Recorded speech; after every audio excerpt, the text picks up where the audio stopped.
Welcome to a special edition of DevShop Stories. My name is Josh, and I have Tanner here with me.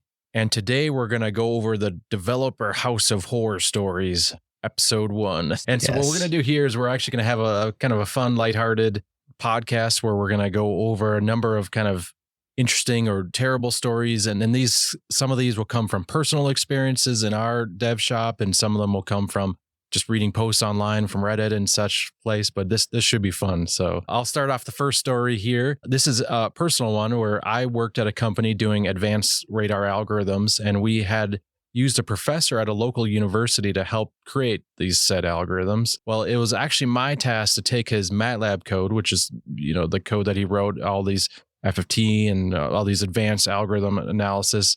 And it was my job to take his code and convert it from MATLAB to C or C++ so it can run real time. What I didn't realize was how bad he was at coding.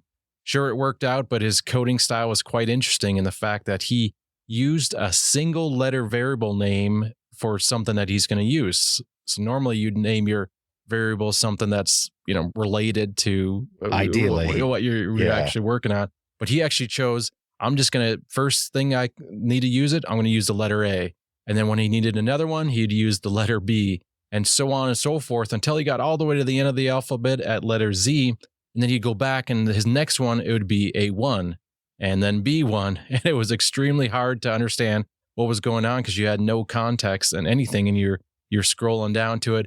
And yes, you might think like, well, there's probably no way he's used 26 variables. Well, he did everything in one function, so he didn't even use functions to call outside. It seems super maintainable. So, yep, it was a nightmare. So, horror story number 1, Tanner. Yeah, that's awful. It's super maintainable code. This personal story here, we were hired to do some team augmentation and tried to implement code reviews into this process before they didn't have anything. Now, while in the midst of doing the code reviews, we noticed one of the other team's developers had been adding in checks with kind of the positive if clause or if portion as an empty body block and putting the logic into the else portion. So he was really expecting his if case to fail and go into the else block where he would do kind of the rendering. And this is like kind of what is this? What are you doing? It's the most ridiculous pattern of operation. He didn't know that he could invert the if check and have just conditional rendering on stuff. Or maybe he thought like at some day I'll add something into this top if area, right? Maybe. Yeah. Right. Like that's our hope that he did it that way. But yeah. I mean, I'd hope that he's not coding in production code that, that's this the worst part as it was. That was all. And it was just this consistent pattern of this if block that would fail into an else block. And it was bad. In that same instance, we had that developer not wanting to type in their email and password. So he temporarily disabled the authentication portion and naturally forgot to take it out or put it back in rather when he submitted his merge request. At the time, the product owner was in a huge hurry to get the new set of features out. So he kind of bypassed the code review process that we were trying to put in place and the QA team and the sandbox and pushed it right to production. Needless to say, all you had to do is really click the button for login and you were instantly authenticated because there was no authentication into the e-commerce system. It was great. That is terrible, terrible, terrible. Yeah, it was pretty rough. And we've all been there before, but the authentication system, it's just something that's you just would forget about. And oh yeah. And especially in like password managers that you have too, they just autofill in those forms for you directly. There's no need to do that kind of stuff anymore. Yeah. But then worst of all, right, to just bypass all of those steps that should be in your process, right? Well, and not even go to sandbox, right? Like, hey, prod, here we go. Here's this thing. There's a great video on YouTube that we like to quote around in our dev shop, and it's the developer. I'm a JavaScript developer of thing, and he starts typing on code. He's like, "This isn't production code." He types it, but it will be tomorrow. That's right. It's so good. Okay, well, this one comes from Reddit, so I'll just read this off. I was in charge of a redemption site for a very popular sports franchise video game on its release day. I did not have appropriate permissions to my production database, so I was asked to build a few PHP pages, which, when loaded, performed some really sketchy operations on the live database, including wiping it clean. This had been in place for QA, and QA finished with only a few hours to go before launch. promotion began at 9 a.m. I was asked at 9:15 to wipe a database over my cube wall by my PM. I misheard her and wiped production, costing the company $16,000 in extra DLC redemptions. Yeah, that's isn't there kind of a quote for that? If drop in your database. Oh yeah, yep. What is it? It goes, so if having a cup of coffee doesn't wake you up in the morning, try dropping the production database instead. Yeah. You'd be like, because instantly when you do that, you're like, oh shoot, Yeah, that is an instant like pucker effect. Like, oh man, what did I just do? Yeah, pretty awful. Okay, I'll take this next one. I think this one's also a Reddit one. Told the client a rather large change would take 3 weeks. They didn't want to wait, so they hired 3 additional developers. They thought they would learn the pretty large code base and make the changes in a week. A month later, they were fired, and the other devs and I did the changes in 3 weeks. I also undid every change they made, and luckily it was all in the Git repo, so it wasn't a big deal.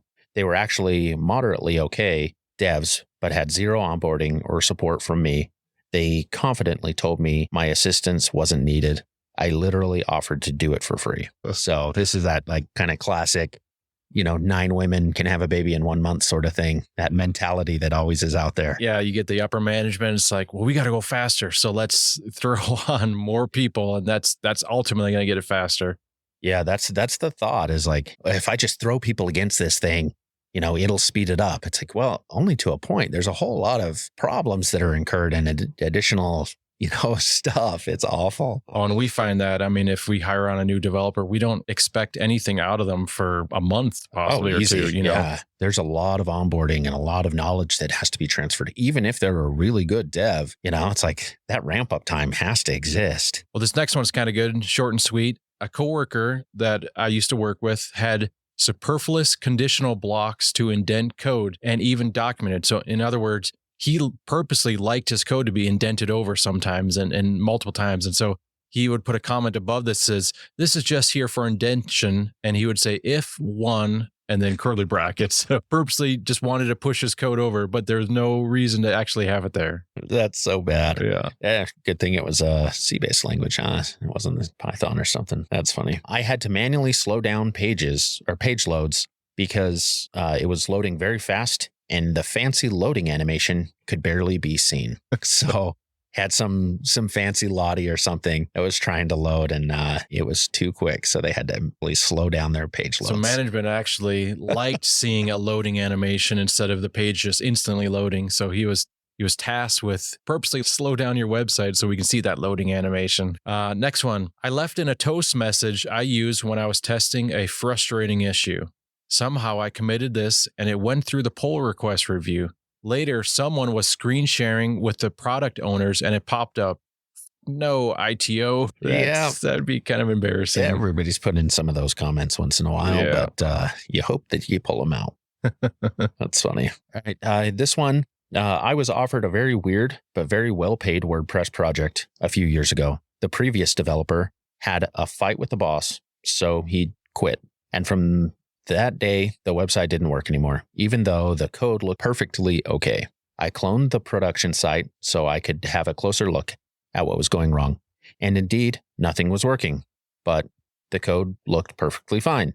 There were thousands of errors on every page, claiming that variables were unknown, except they clearly were declared and used, sometimes on the line right above, without an error. I disabled plugins and stripped down WordPress to its lightest form, hoping to understand it all better, but still didn't see what the problem was. I decided to diff the files with those from the fresh WordPress install and noticed that some lines were showing as different, even though they looked exactly identical.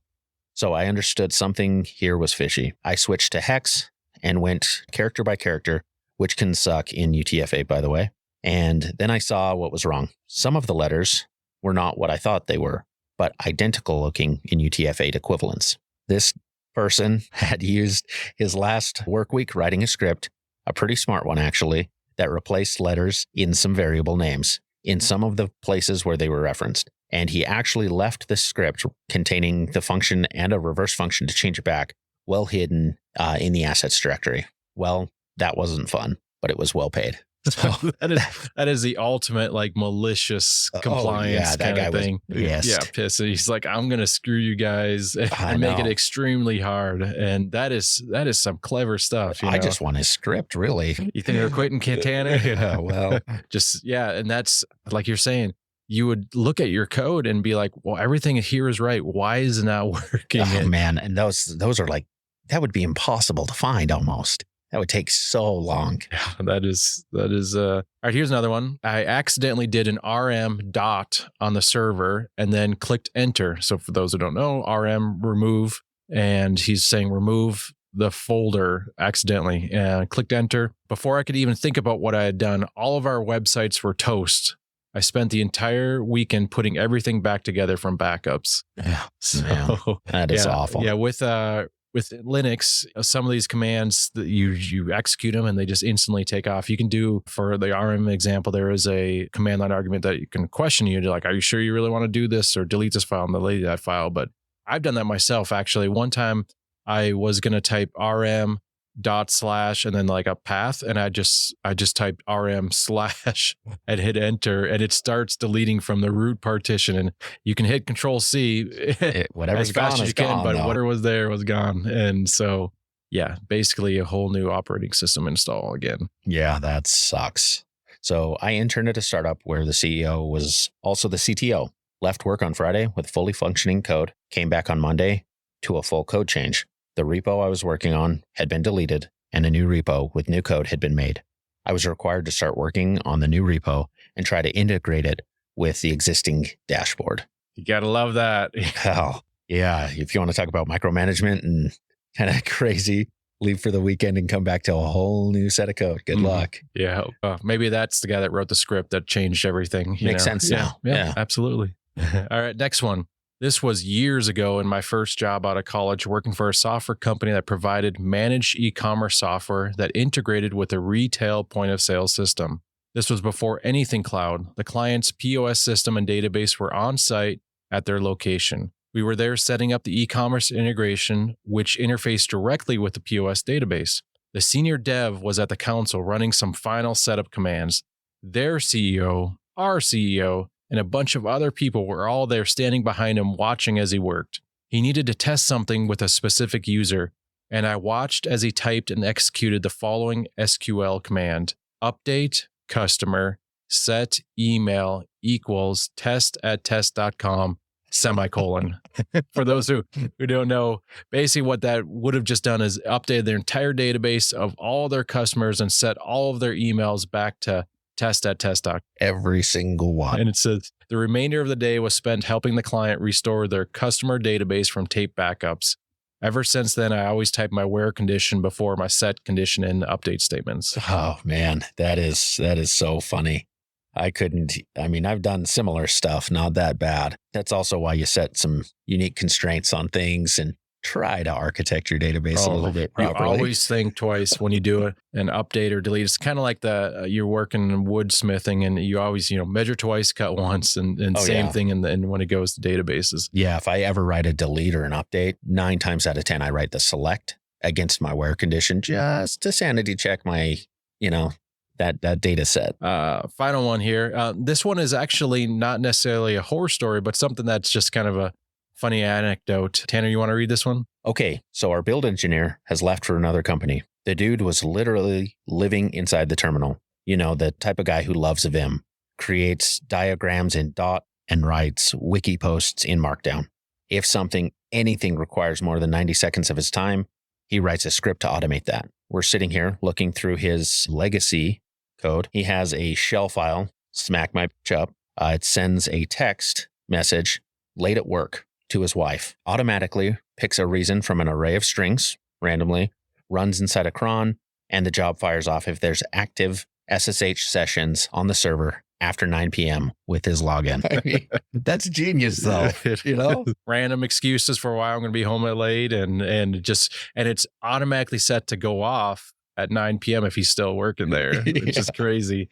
Yeah, that's awesome. Next one. Yeah, you can do this next one. So the next one is another file that he had on there called kumar.sh. It scans the inbox for emails from Kumar. He's a DBA at our clients. looks for keywords like help, trouble, sorry, etc. If keywords are found, the script SSHs into the client server and rolls back the staging database to the latest backup, then sends a reply, "No worries, mate. Be careful next time." Hey, that's genius.